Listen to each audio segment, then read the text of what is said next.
see ekraanilindistus on tehtud, et näidata, kuidas paigaldada viirustõrje tarkvara, kuidas viirustõrje tarkvara töötab. Minul on selleks ette valmistatud virtuaalmasin, kus arvuti siis C-kettal on juba kaust antiviirused, kuhu on alla laetud erinevad antiviirustarkvarad, millest siis ühe me paneme tööle, paigaldame ja vaatame, mida ta siis siit arvutist leiab.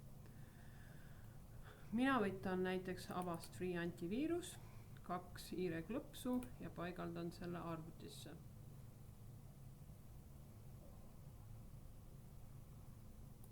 Paigaldan.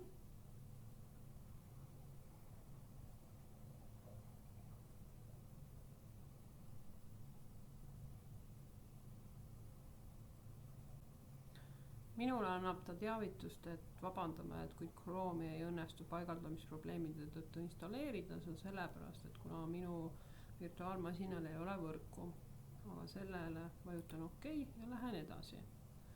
Et teil seda teavitust ei tule. Nii, nüüd ma nägin, et tekkis desktopil Avast Free antiviiruse ikoon ja teen ta lahti. Nii, ta annab teavituse, et minu litsents ei kehti. Ta vajutada aktiveeri ja saate ära aktiveerida. Kui viirustõrje programm on aktiveeritud, siis on võimalik käivitada Smart Scan. Et siin te näete, et ta kontrollib viiruseid, haavatavaid tarkvarasid, veebilehetsejate lisamooduleid, võrguohtusid, jõudluse probleeme ja siis nõrkasid paroole.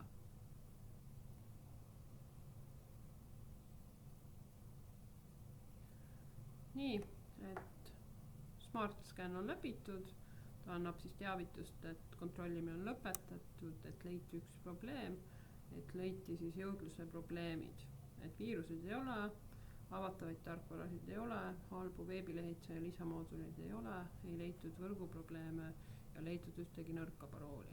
Et parandan kõik ja siin on siis võimalik näha, et mis need probleemid olid, et vigased registriüksused on võimalik siis lahti teha, et süsteemirämps, et näitab täpselt samamoodi, et missugused failid siis leiti, et kui palju neid rämpsfaile on ja et missuguses mahus.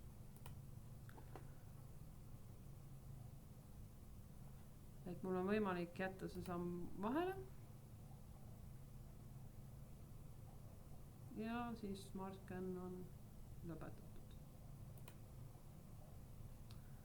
Privaatsuse alt on siis võimalik hallata paroole.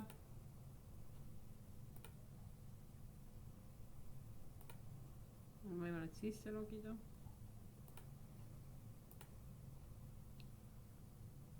On võimalik siis VPN-i teha ja jõudlus on siis siin uus. See ekraani salvestusvideo oli siis tehtud, et näidata, kuidas paigaldada viirustõrje tarkvara, siis kuidas viirustõrje tarkvara skanneerib arvutit, mida ta siis leiab ja kuidas ta siis selle puhastab.